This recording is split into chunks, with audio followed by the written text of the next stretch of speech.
ഏവർക്കും queen Mary ടോക്സിലേക്ക് സ്വാഗതം. മർക്കോസ് 8:34. ആരെങ്കിലും എന്നെ അനുഗമിക്കാൻ ആഗ്രഹിക്കുന്നെങ്കിൽ അവൻ തന്നെ തന്നെ പരിത്യജിച്ച് തന്റെ കുരിശുമെടുത്ത് എന്നെ അനുഗമിക്കട്ടെ.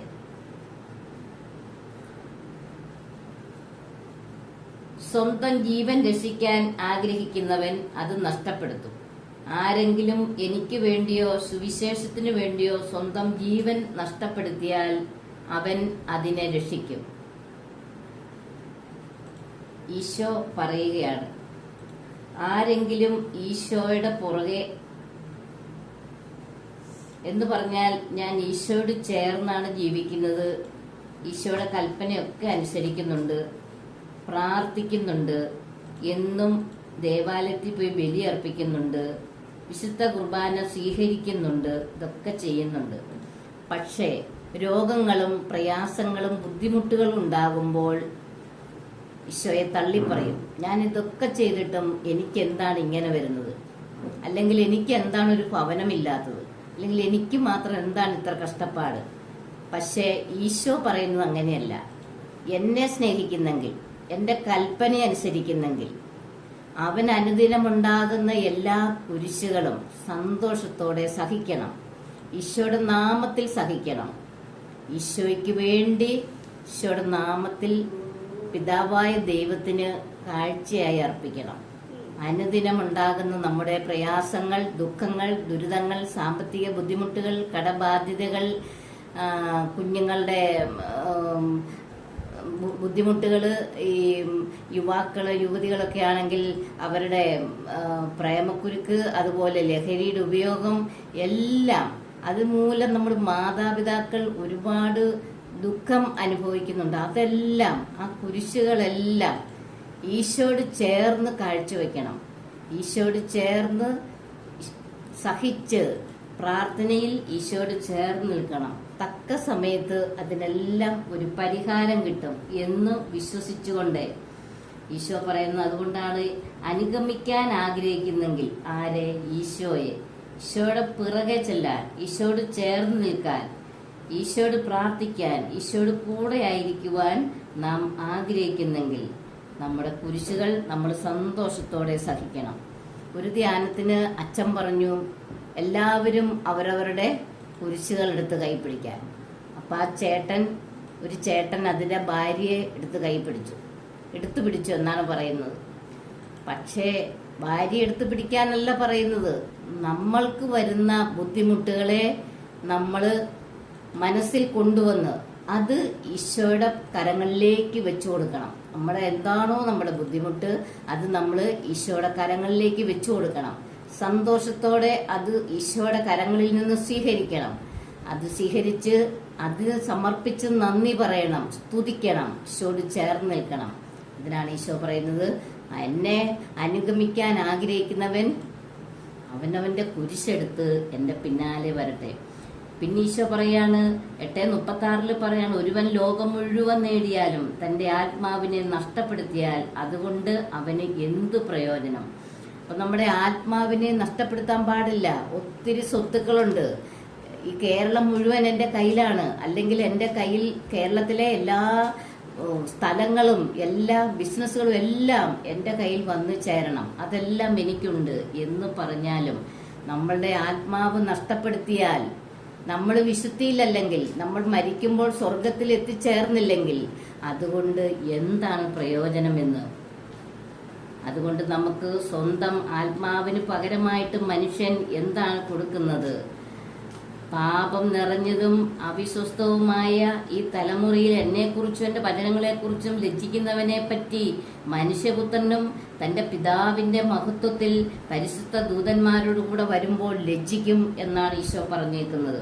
അതുകൊണ്ട് ഈശോയെക്കുറിച്ചും ഈശോയുടെ വചനങ്ങളെക്കുറിച്ചും നമുക്ക് ലജ്ജിക്കാൻ പാടില്ല. ഒരു ദിവസം ഒരാളോടെങ്കിലും ഈശോയെക്കുറിച്ച് പറയണം, വചനം പ്രസംഗിക്കണം. സാഹചര്യം അനുകൂലമാണെങ്കിലും പ്രതികൂലമാണെങ്കിലും നമ്മൾ വചനം പ്രസംഗിക്കണം. നമ്മളെ പരിഹസിച്ചോട്ടെ, കളിയാക്കിക്കോട്ടെ, നമ്മൾ വചനം പ്രസംഗിക്കണം. സുവിശേഷം പ്രസംഗിക്കുന്നവന്റെ പാദങ്ങൾ എത്ര മനോഹരം എന്നാണ് തിരുവചനം പറയുന്നത്. അതുകൊണ്ട് നമ്മൾ കുരിശുകൾ സന്തോഷത്തോടെ സ്വീകരിക്കണം. അതുപോലെ മനുഷ്യപുത്രൻ വളരെയേറെ സഹിക്കുകയും ജനപ്രമാണികൾ, പ്രധാന പുരോഹിതന്മാർ, നിയമജ്ഞർ എന്നിവരാൽ തിരസ്കരിക്കപ്പെടുകയും വധിക്കപ്പെടുകയും 3 ദിവസങ്ങൾക്ക് ശേഷം ഉയർത്തെഴുന്നേൽക്കുകയും ചെയ്യും എന്നാണ് ഈശോ ശിഷ്യന്മാരെ പഠിപ്പിക്കാൻ തുടങ്ങിയത്. അപ്പോൾ ഇക്കാര്യം തുറന്നു പറഞ്ഞു. അപ്പോൾ പത്രോസ് അവനെ മാറ്റി നിർത്തിയിട്ട് പറഞ്ഞ്, നമുക്ക് തടസ്സം പറയാം. അപ്പോൾ യേശു പിന്തിരിഞ്ഞു നോക്കിയപ്പോൾ ശിഷ്യന്മാർ നിൽക്കുന്നത് കണ്ട് പത്രോസിനെ ശാസിച്ചുകൊണ്ട് പറഞ്ഞു, സാത്താനെ, നീ എന്റെ മുൻപിൽ നിന്ന് പോകൂ. നിന്റെ ചിന്ത ദൈവികമല്ല, മാനുഷികമാണ്. പിതാവ് അംഗീകരിച്ചതാണ്, പിതാവ് അനുവദിച്ചിട്ടാണ് മനുഷ്യകുലത്തെ, പാപം ചെയ്ത് അധംപതിച്ച മനുഷ്യകുലത്തെ രക്ഷിക്കാൻ വേണ്ടി സ്വന്തം പുത്രനെ ഭൂമിയിലേക്ക് അയച്ച് ആ പുത്രൻ ഭൂമിയിൽ 33 വയസ്സുവരെ ജീവിച്ചു. 33ാമത്തെ വയസ്സിൽ ഈ ജനങ്ങൾക്കെല്ലാം വേണ്ടി പീഡ സഹിച്ച് മരിച്ച് 3-ാം ദിവസം ഉയർത്തെഴുന്നേറ്റ് സ്വർഗത്തിലേക്ക് ചെല്ലണം എന്ന് പിതാവിന്റെ കൽപ്പനയാണ്. ആ കൽപ്പന തിരസ്കരിക്കാൻ ഈശോയ്ക്ക് സാധിക്കില്ല, ഒരു ശിഷ്യന്മാർക്കും സാധിക്കില്ല. ഈശോ സന്തോഷത്തോടെ പിതാവിന്റെ ആജ്ഞ, പിതാവിന്റെ കൽപ്പന ഈശോ ധിക്കരിക്കാതെ സ്വയം ഏറ്റെടുക്കുകയാണ് ചെയ്തത്. ഒരു പത്രോസിനും സാധിക്കില്ല അതിനെ തടഞ്ഞു നിർത്താൻ. അതുകൊണ്ടാണ് ഈശോ പത്രോസിനോട് പറഞ്ഞത്, സാത്താനെ, നിന്റെ ചിന്ത ദൈവികമല്ല, അത് മാനുഷികമാണ്. ദൈവികമായി ചിന്തിക്കാൻ എന്നാണ് ഈശോ പത്രോസിനോട് പറഞ്ഞത്. ഈശോ തിരിഞ്ഞു നോക്കിയപ്പോൾ മറ്റു ശിഷ്യന്മാരൊക്കെ നിൽക്കുകയാണ്. അപ്പോൾ പത്രോസിനെ ഈശോ ശാസിക്കുകയാണ്. നിന്റെ ചിന്ത ദൈവികമല്ല, മാനുഷികമാണ്. അവൻ ശിഷ്യന്മാരോടൊപ്പം ജനക്കൂട്ടത്തെയും തന്റെ അടുത്തേക്ക് വിളിച്ചു വരുത്തി അപ്പോൾ അവരോട് പറയുന്നതാണ്, നിങ്ങൾ ആരെങ്കിലും എന്നെ അനുഗമിക്കാൻ ആഗ്രഹിക്കുന്നുവോ?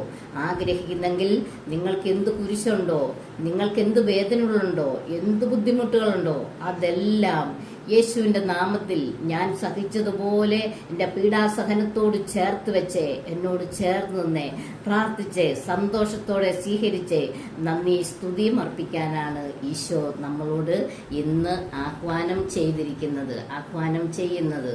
ഓ ഈശോയെ, അങ്ങയെ സ്നേഹിക്കുന്നവരുടെ നിത്യമാധുര്യമേ, എല്ലാ അഭിലാഷത്തെയും ആനന്ദത്തെയും വലിയ ആനന്ദമേ, എല്ലാ പാപികൾക്കും പ്രത്യാശയും രക്ഷയുമായവനെ, മനുഷ്യർക്ക് അങ്ങയേക്കാൾ ഉന്നതമായ മറ്റൊരു ലക്ഷ്യവുമില്ലെന്ന് പഠിപ്പിച്ചവനെ, മനുഷ്യകുലത്തോടുള്ള സ്നേഹത്താൽ കാലത്തിന്റെ തികവിൽ മനുഷ്യപ്രകൃതി പോലും സ്വീകരിച്ചുകൊണ്ട് മനുഷ്യരുടെ ഇടയിലായിരിക്കുക എന്നതിലും വലിയ ആഗ്രഹമില്ലെന്ന് തെളിയിച്ചവനെ, അങ്ങയുടെ ജനനം മുതൽ പ്രത്യേകിച്ച് അവിടുത്തെ പീഡാനുഭവ വേളയിൽ അനുഭവിച്ച എല്ലാ സഹനങ്ങളും ഞാൻ ധ്യാനിക്കുന്നു. എന്തെന്നാൽ അവ അനാദി മുതലേ പരിശുദ്ധ ത്രിത്വൈക ദൈവിക പദ്ധതിയാൽ നിശ്ചയിക്കപ്പെട്ടതും അഭിഷേചിക്കപ്പെട്ടതുമാണ്. ഒടുവിലത്തെ അത്താഴ സമയത്ത് അപ്പസ്തോലന്മാരുടെ കാലുകൾ കഴുകിയ ശേഷം അങ്ങയുടെ അമൂല്യ ശരീരവും തിരുരക്തവും അവർക്ക് നൽകുകയും അവരെ സ്നേഹപൂർവ്വം ആശ്വസിപ്പിക്കുകയും തനിക്ക് വരാൻ പോകുന്ന പീഡാനുഭവങ്ങളെപ്പറ്റി അവരോട് പ്രവചിക്കുകയും ചെയ്തത് നമുക്ക് ധ്യാനിക്കാം.